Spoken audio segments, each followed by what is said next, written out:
I was sitting in my English class, and this girl next to me, who happened to be an exotic dancer, she introduced me to an agent, and at the time I had no idea it was an agent. She gave me the number, I called him. I went in with a portfolio that had like probably about 20 models, regular mainstream model shots. And he's got Penthouse and Hustler and Sherry and High Society all on the back of his wall. And I had no idea, what that was at the time. And then he started explaining to me what he does and how much money he can make and how much he could get for my first shoot and this and that. And it's like, wow, that's how much I make in 2 weeks. That's awesome. When I did my first 2 movies, it was with my ex-boyfriend.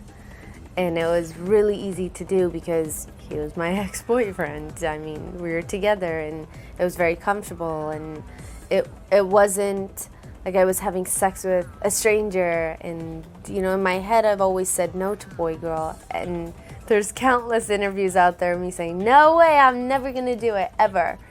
And so when I signed with them, I signed under the assumption that I would do it with my ex, who was going to be my future husband. So it just made sense. I'm like, cool, he's gonna be my husband, and I'm gonna have sex with him. Awesome. This can't get any better. And you wanna sign me? Great, awesome. So we made 2 movies. We ended up not being together. And the 3rd movie I made with Tommy and Voodoo, and that was actually really difficult.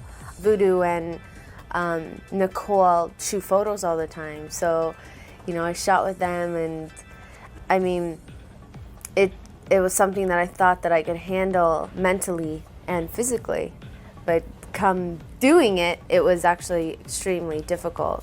It wasn't as easy or the flip of the switch as, some people might say it is, or, being able to block out the idea of having sex on camera with somebody you met an hour ago. I guess the difference between contract and non-contract is, you're with a large company. I'm with Vivid. I'm only allowed to work with Vivid. But being a non-contract independent girl, you're limitless in the amount of money and scenes. And geez, if you're a nympho and want to have sex all the time, it's the greatest, and you get paid lots of money to do it. I found that the more you do, though, the crazier you get in the scenes, the less you get paid. That's something that I've noticed in this industry, is the more you do, the less you make. And each girl has their own motivation and why they're in this industry. They all have their own reasons, and you don't always know exactly why, because you never really get that close to a girl. All you know is that you're all in the same industry, you're all in the same boat. Obviously, some make more than the others. There are girls out there who are independent and make maybe 2 or 3 times as much as a contract girl. But the level of who they will become is completely different, depending on how they handle their career. So how did you stumble into this business? I started when I was 18 years old, and I shot with Penthouse magazine. And I became Penthouse Pat of the Month in March 2001. It's a long time ago. That's how long I've been in the industry. And from there, I became Penthouse Pet of the Year. And I toured the country and did every TV shows, radio shows, you name it. It was like porn star in training. That's kind of how I saw it.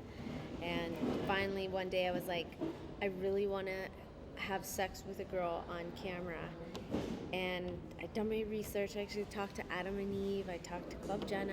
I talked to Wicked. I talked to Digital Playground, and obviously I talked to Vivid. And Steven from the get-go offered. I walked in there with like my business plan, my resume, the whole 9. I emailed their tech guy the night before and said, here are a couple of pictures and my stat sheet. Here's everything that I've done in life. I want to only do girl, and that was it.